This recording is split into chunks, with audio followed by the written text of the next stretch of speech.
The boy's voice cracked like glass. "You should apologize to Dad. You're overstepping." We were sitting at the kitchen table, cereal bowls between us, morning light leaking through the blinds in pale stripes. My new wife was upstairs still dressing for work. Her two children stared at me as if I were a trespasser in my own home. Apologize? Overstepping? Dad? They were 8 and 10, too young to understand how words can weapons, too old for it to be innocent. I stirred my coffee. The spoon clinked once, twice. My fingers stayed loose, but inside me something shifted. I smiled at them. "Okay," I said, "I'll apologize." They went back to their cereal, relieved. I went back to my coffee, already plotting. Because I had been polite for months, paid the bills, packed lunches, sat at school plays clapping for children who weren't mine, all while their real father vanished into his own life. Now they wanted me to bow, fine, but not to him. When I married their mother, she painted their father as a ghost, absent, irresponsible, dangerous even. She said she needed stability, someone who would step up. I did, without hesitation. I gave them a home, put their names on my health insurance, updated emergency contacts, became the man who showed up. But ghosts don't stay gone. They drift back through cracks. It started small, an extra phone call here, a weekend there. The kids came back from visits glowing, repeating things he'd said. Little digs at me, little corrections. Their mother said nothing, smiled too much.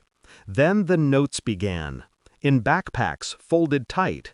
Things only he could have told them. They started parroting his words, how I was just a stepdad, how real dads don't need to be replaced.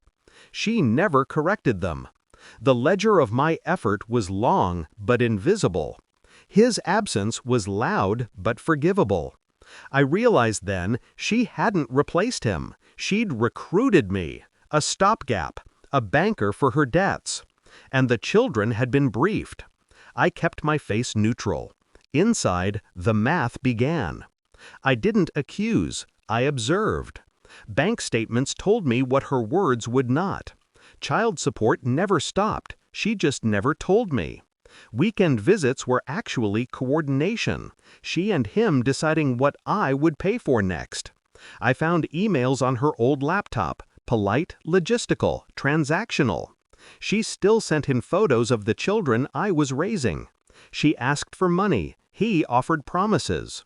He was living free of consequence, while I covered the cost of his fatherhood. At night, lying next to her, I stared at the ceiling and felt myself detach cell by cell.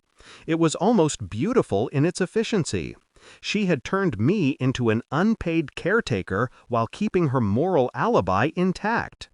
The children weren't liars, they were soldiers, fed lines. When they demanded the apology, I saw the plan's final stage. I didn't rage. I didn't even blink. I began to prepare. First, I drained the joint account of everything I had put in, moved it quietly to my own name. Then I updated the school records back to their original father's contact information, called doctors, insurance. One by one, I erased myself from every official page where she had written me in. I even hired movers, no announcement, no fuss. They packed while she worked late while the kids were at school. All that remained was delivery. A month later, I parked in front of his house, 2 kids in the back seat, their bags stacked neatly beside them.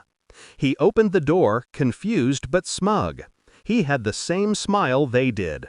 She arrived minutes later, summoned by a text she thought was from me. She looked at the scene like someone arriving at her own funeral. I handed him a folder, not papers this time, but a ledger. Every bill, every tuition, every medical expense I'd paid since the day I married her. Every line item cross-referenced with his neglected obligations. "I'm here to apologize," I said. My voice was calm. They both blinked. "For what?" he asked. "For overstepping," I said, and stepped aside so the children could walk past me, up his driveway, into his life. They hesitated, looking back at me. I nodded once. Go. She reached for my arm, but I handed her the house keys instead. You'll need these, I said. No more words. I didn't shout, I didn't accuse. I simply stood there as my absence filled the space. His face drained as he flipped through the ledger, rows of numbers, dates, signatures. The true cost of his fatherhood. Her face crumpled as she realized I had not been passive, I had been precise. Every account moved, every contact updated, every bill redirected. They now belong to each other completely, without me as a buffer, without my wallet as a bridge. I won't be needing reimbursement, I said. Consider it a severance. They stared at me like I was speaking another language. The children stood between them, wide-eyed, suddenly aware of the shift. I've apologized, I said. You're free to take it from here. Then I turned, walked to my car, and closed the door softly.